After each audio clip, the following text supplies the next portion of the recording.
Good morning बच्चों। आज अपन बात करेंगे जो लास्ट वीडियो है उसी से रिलेटेड है अपना ये वीडियो भी रहेगा। तो लास्ट वीडियो में अपन ने जो journal method of preparation of malic acid पर अपन डिस्कस कर रहे थे, तो इसके अपन ने 3 मेथड्स पर अपन ने डिस्कस किया था।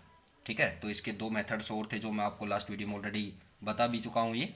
ठीक है, तो इसमें आपको क्या बताया था कि भी जो टार्ट्रिक एसिड है इसका क्या है कि पार्शियल रिडक्शन किया जाए तो आपको डी मैलिक एसिड प्राप्त होता है। ठीक है ना, तो ये आपको रिएक्शन सहित अब बता देते हैं। ठीक है, क्या होता है टार्टरिक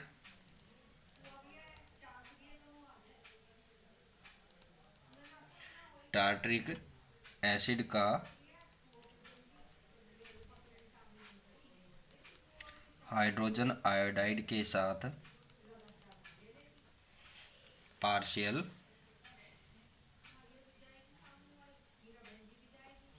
पार्शियल रिडक्शन रिडक्शन कराने पर रिडक्शन कराने पर प्लस मैलिक एसिड प्राप्त होता है। ठीक है, तो अब इसमें अपन टार्ट्रिक एसिड से बताएंगे। तो टार्ट्रिक एसिड क्या होता है? COH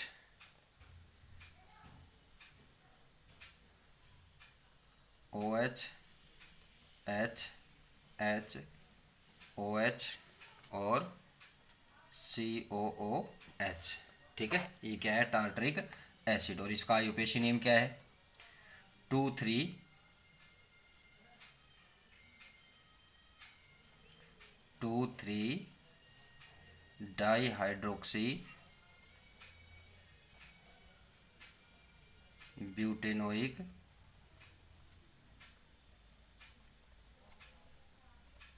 acid. ठीक है, ये इसका आयुपेशी नेम है टार्ट्रिक एसिड का। इसका क्या करते हैं? हाइड्रोजन आयोडाइड्स के साथ क्या है कि पार्शियल रिडक्शन करेंगे तो आपको क्या प्राप्त हो जाएगा? यहाँ पर COH मैलिक एसिड प्राप्त हो जाएगा। कौन सा प्राप्त होगा? डी वाला।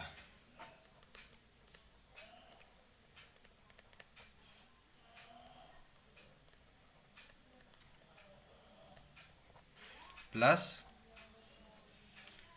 आयोडीन प्लस पानी। ठीक है, तो ये आपको प्राप्त हो जाएगा। इसके अलावा इसका लास्ट मेथड जो है वो लास्ट मेथड आपको क्या बताया था कि जो नेचुरल सोर्स हैं तो इनसे क्या होता है कि जो अपने ये कहें कि एल मैलिक एसिड है वो प्राप्त होता है। ठीक है, तो एल मैलिक एसिड आप कैसे प्राप्त करेंगे इससे?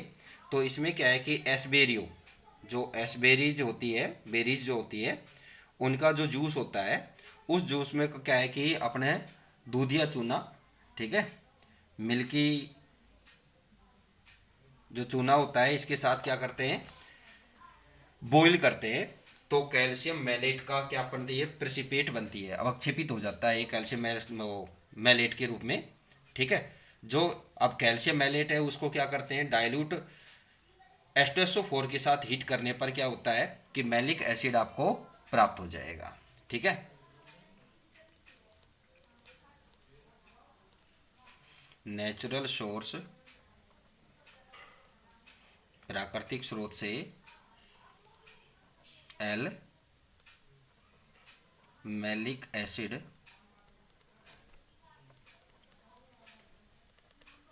प्राप्त होता है। ठीक है, आगे क्या बात होती है? एस बेरियो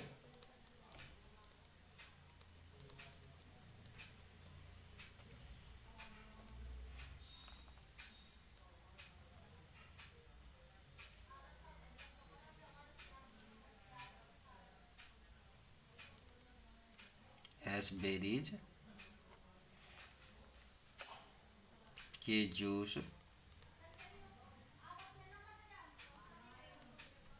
रस को दूधिया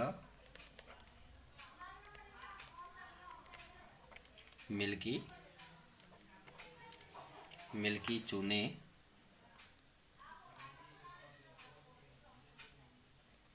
के साथ बॉयल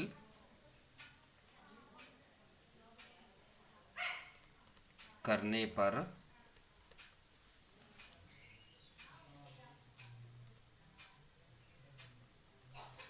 कैल्शियम मैलेट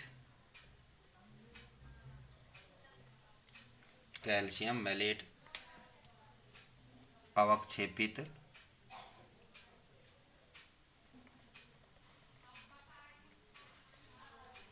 प्रेसिपिटेटेड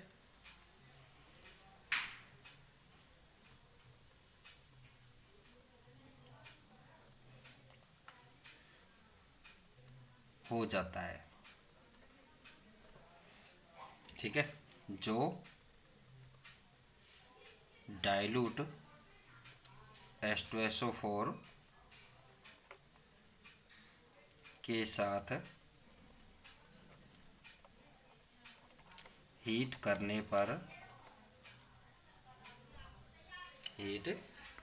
पर मैलिक एसिड देता है। ठीक है, तो कैल्शियम मैलेट क्या होता है? CHOH COO CaCOO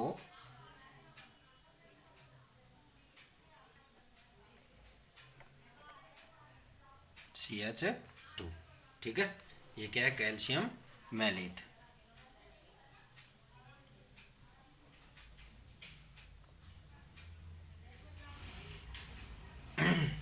ठीक है, इसको क्या करते हैं? डाइल्यूट H2SO4 के साथ हीट करते हैं। ठीक है, इसके साथ जब आप इसको हीट करेंगे तो एल मैलिक एसिड और कैल्शियम सल्फेट का साल्ट प्राप्त हो जाएगा आपको।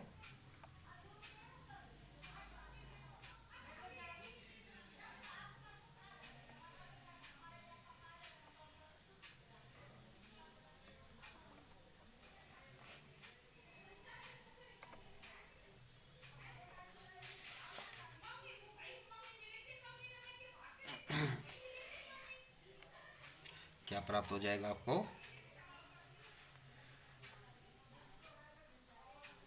Malic acid, L malic acid आपको प्राप्त हो जाएगा। ठीक है, तो ये क्या है? इसके प्रिपरेशन के मेथड्स थे। टोटल 5 मेथड्स थे, जिनमें आपको कौन कौन से मेथड्स मैंने आपको बताए हैं कि फर्स्ट मेथड्स में आपको बताया है कि जो मैलिक एसिड है इसको डाइल्यूट H2SO4 के साथ क्या करते हैं कि हाई प्रेशर पर हीट करते हैं, तो क्या होता है? मैलिक एसिड का फॉर्मेशन होता है।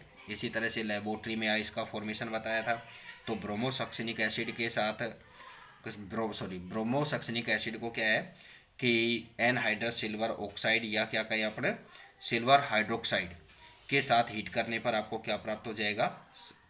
मैलिक एसिड प्राप्त हो जाएगा। ठीक है, इसके अलावा एस्पार्टिक एसिड जो होता है इसकी नाइट्रस एसिड के साथ रिएक्शन कराने पर आपको क्या प्राप्त हो जाएगा? डी मैलिक एसिड प्राप्त हो जाएगा। इसी तरह से टार्ट्रिक एसिड का जो अभी अपने बात की थी, ठीक है, कि जो डी टार्ट्रिक एसिड है का क्या करते हैं? अपने पार्शियल रिडक्शन करते हैं, तो आपको क्या प्राप्त होगा? डी मैलिक एसिड प्राप्त होगा। और जो लास्ट मेथड अभी जो अपने जस्ट अभी किया है, तो जो नेचुरल सोर्स होते हैं उनमें आपको क्या बताया था कि एल मैलिक एसिड होता है। तो इसके लिए क्या है कि जो एस्बेरियो होता है, एस्बेरियो की जूस को क्या है कि चूने के साथ, मिल्की चूने के साथ क्या करते हैं? उबालते हैं, बॉईल करते हैं, तो कैल्शियम मैलेट की प्रेसिपिटेट बनता है। ठीक है ना, पीपीटी बनती है, जो क्या है कि तनु सल्फ्यूरिक एसिड के साथ, डाइल्यूट सल्फ्यूरिक एसिड के साथ रिएक्ट कराने पर क्या हो जाएगा कि मैलिक एसिड देता है। ठीक है, तो जिसकी रिएक्शन अभी आपको ये बताइए। अब इसकी बात करें कि इसकी जनरल प्रॉपर्टी, ठीक है। जनरल प्रॉपर्टीज में आपको फिजिकल और केमिकल दोनों बात करनी है यहाँ पर।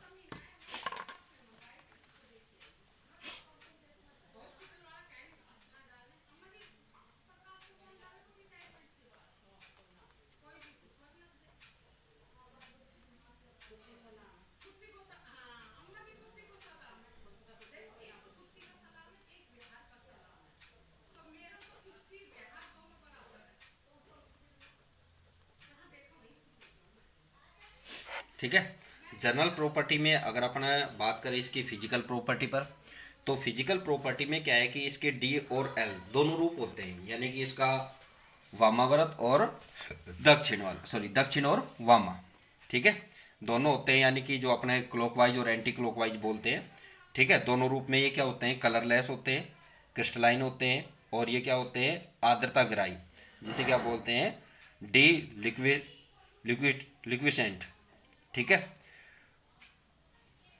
आर्द्रता ग्राही क्या होते हैं, ठोस सॉलिड होते हैं।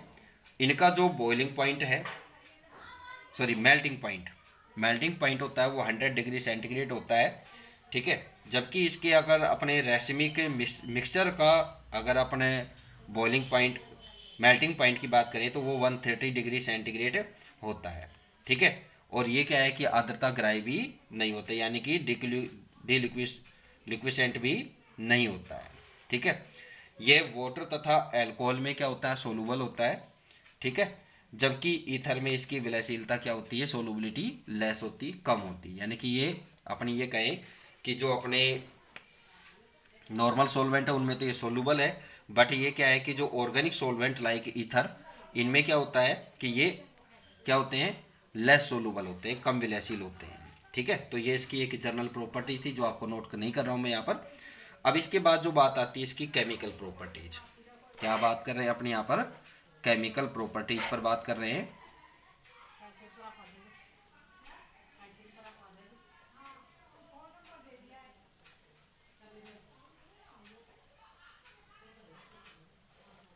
केमिकल प्रॉपर्टीज, और केमिकल प्रॉपर्टीज में अपन बात करें फर्स्ट पॉइंट, तो इफेक्ट ऑफ टेम्परेचर, ठीक है, ताप का प्रभाव। तो इफेक्ट ऑफ टेम्परेचर में अब बात क्या होती है कि इसमें क्या होते हैं कि भाई दो कार्बोक्सिलिक ग्रुप है, आपको पता है इसमें क्या है कि जो मैलिक एसिड है इसमें 2 कार्बोक्सिलिक एसिड्स होते हैं, कार्बोक्सिलिक ग्रुप, और एक हाइड्रोक्सी ग्रुप होता है। जो क्या है कि एक कार्बोक्सिलिक ग्रुप की जो स्थिति होती है वो अल्फा, और दूसरे पर क्या है कि बीटा पर होती है, ठीक है ना। यानी कि कार्बन के अकॉर्डिंग अपन बात करें तो अल्फा और बीटा दोनों कार्बन पर ये क्या होते हैं कि कार्बोक्सिलिक ग्रुप स्थित होते हैं, ठीक है। तो इसमें क्या है कि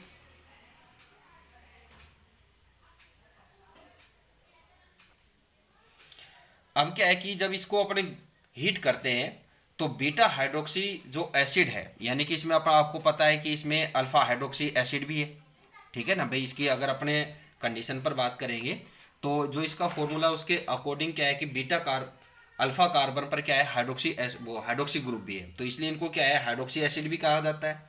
तो बीटा हाइड्रोक्सी एसिड है, अम्ल भी है, किंतु अब क्या है कि जब आप इसको हीट करने पर क्या होता है कि बीटा हाइड्रोक्सी अम्ल की भांति ये क्या करता है, व्यवहार करता है, ठीक है, बीटा हाइड्रोक्सी एसिड की तरह बिहेव करता है। अर्थात ये गर्म करने पर क्या करता है कि जल का एक अणु खोकर अनसैचुरेटेड एसिड बनाता है। अनसैचुरेटेड एसिड में लाइक जैसे आपको बताएं यहाँ पर मैलिक एनहाइड्राइट होता है, मैलिक एसिड होता है, ठीक है। तो ये हीट करने पर फर्स्टली जब आप इसको हीट करेंगे तो हीट करने पर क्या है कि ये फ्यूमेरिक एसिड बनाता है, ठीक है। इसके अलावा क्या है कि भाई हीट की जो कंडीशन है उसके अकॉर्डिंग यहाँ पर बात होती है कि जो मैलिक एसिड है तो इसमें बना हुआ जो अनसैचुरेटेड एसिड होता है तो उसकी क्या है कि 2 ज्योमेट्रिकल आइसोमेरिज्म होती है। तो एक तो होती है मैलिक एसिड और दूसरी होती है फ्यूमेरिक एसिड, ठीक है। तो अपने यहाँ पर क्या है कि जो फ्यूमेरिक एसिड है ये, ठीक है, इसकी ज्योमेट्री के अकॉर्डिंग यहाँ पर ज्योमेट्रिक आइसोमेरिज्म हो जाता है यहाँ पर ये। तो अब क्या है कि मैलिक जो एसिड यहाँ पर जो फॉर्म होता है वो क्या है कि खुद ही अपना क्या करता है कि एक वाटर मॉलिक्यूल का एलिमिनेशन करता है और मैलिक एनहाइड्राइड का फॉर्मेशन करता है। इसलिए अतः क्या है कि मैलिक एसिड को क्या करते हैं कि हीट करने पर फ्यूमेरिक एसिड व मैलिक एनहाइड्राइड का मिक्सचर आपको क्या होगा यहाँ पर प्राप्त होगा। ठीक है ना भाई। यहाँ पर ये जो मिक्सचर प्राप्त होने का रीजन क्या है कि इसमें 2 कार्बोक्सिलिक ग्रुप है और एक क्या है हाइड्रोक्सी ग्रुप है, तो इसे हाइड्रोक्सी एसिड भी है। तो जब आप इसको हीट करते हैं तो ये किसकी तरह बिहेव करेगा, बीटा हाइड्रोक्सी की तरह बिहेव करेगा, जबकि ये अल्फा हाइड्रोक्सी भी हो सकता है। ठीक है ना। तो इस कंडीशन में जब आपको इसको हीट करेंगे तो उसमें आप ये सीधी बात क्या होती है कि इसमें क्या होंगे, अनसैचुरेटेड एसिड्स यहाँ पर फॉर्म होंगे। ठीक है। अब जो इसकी रिएक्शन वगैरह है इस पर अपने नेक्स्ट वीडियो में डिस्कस करेंगे। ठीक है। Thank you.